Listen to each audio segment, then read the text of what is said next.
Halo, Assalamualaikum. Proses pendaftaran untuk tahap 1 PPDB Jawa Barat sudah selesai. Sehingga di sini yang muncul adalah cek hasil verifikasi. Kalau kemarin dari tanggal 3 sampai 7 Juni 2024, maka di sini yang muncul adalah mulai daftar. Nah, seperti ini ya. Dan untuk bisa melakukan cek hasil verifikasi, maka kita diharuskan login terlebih dahulu dengan username dan password yang kita miliki. Nah, untuk Anda yang belum melakukan pendaftaran kemarin di tahap 1, masih ada kesempatan untuk di tahap kedua. Bila kita scroll ke bawah untuk melihat jadwal PPDB, nah yang di sini untuk jadwal 1 tadi sudah selesai ya proses pendaftarannya dari tanggal 3 sampai 7 Juni 2024. Kita tunggu prosesnya di kepanitiaan PPDB dan nanti akan diumumkan hasil seleksi untuk PPDB tahap 1 ini adalah pada tanggal 19 Juni 2024.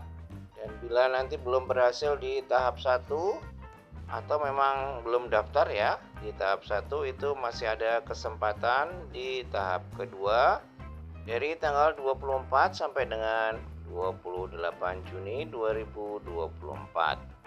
Dan untuk PPDB SMA untuk tahap 1 kemarin kan baru jalur zonasi dan afirmasi KETM dengan kuota untuk zonasi 50% dan KETM 15%.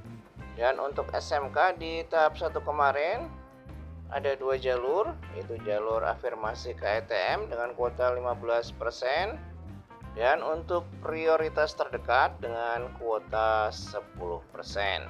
Yang berarti masih cukup banyak ya untuk tahap kedua nanti. Nah, ini adalah jadwal PPDB untuk tahap kedua. Pendaftaran untuk PPDB tahap kedua itu dari tanggal 24 sampai dengan 28 Juni 2024, termasuk untuk masa sanggah verifikasi tanggal yang sama 24 sampai 28 Juni 2024. Kemudian 1 sampai 2 Juli 2024 adalah untuk tes minat dan bakat program bidang keahlian. Ini untuk SMK. Dan uji kompetensi atau prestasi kejuaraan ini untuk SMA bagi yang melaksanakan. Kemudian tanggal 3 sampai 4 Juli itu proses di panitia ya, rapat Dewan Guru, penetapan hasil seleksi PPDB tahap 2 dan koordinasi satuan pendidikan dengan cabang dinas. Sementara pengumumannya itu adalah pada tanggal 5 Juli 2024. Pengumuman PPDB tahap kedua 8 sampai 9 Juli 2024 daftar ulang untuk PPDB tahap kedua. Kemudian 15 sampai 17 Julinya adalah MPLS, masa pengenalan lingkungan sekolah dan tahun ajaran baru 2024-2025 yang dimulai tanggal 15 Juli 2024. Nah, untuk kuota PPDB tahap kedua, kalau kita scroll ke bawah kita lihat sebentar. Nah, ini ya untuk kuota PPDB untuk SMA kemarin yang sudah dilaksanakan tanggal 3 sampai 7 Juli adalah zonasi 50% dan afirmasi KETM 15%. Masih ada jalur yang lain ya. Jalur prestasi, afirmasi PDBK, kemudian perpindahan tugas. Berarti itu yang ada di tahap kedua nanti ya. Silahkan dipersiapkan untuk syarat-syaratnya. Dan ini untuk PPDB di SMK. Untuk tahap 1 kemarin yang sudah dilaksanakan adalah jalur afirmasi KETM dan prioritas terdekat. Afirmasi KETM kuotanya 15% dan prioritas terdekat kuotanya 10%. Masih ada jalur yang lain yang cukup banyak berarti ya. Afirmasi PDBK, perpindahan tugas yang masing-masing kuotanya 5%. Kemudian jalur prestasi untuk rapot kuotanya 60%, cukup banyak ini ya. Kemudian prestasi kejuaraan, kuotanya 5%. Masih banyak kesempatan berarti bila Anda ingin mendaftarkan baik di SMK maupun di SMA dengan beberapa jalur yang memang baru dibuka di tahap kedua nanti. Jangan lupa siapkan dokumen persyaratannya.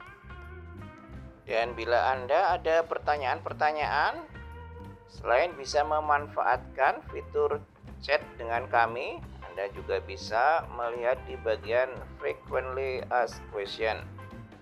Misalnya besok itu akan ada jalur prestasi, coba kita lihat bagian SMA ya. Kita klik saja yang jalur prestasi.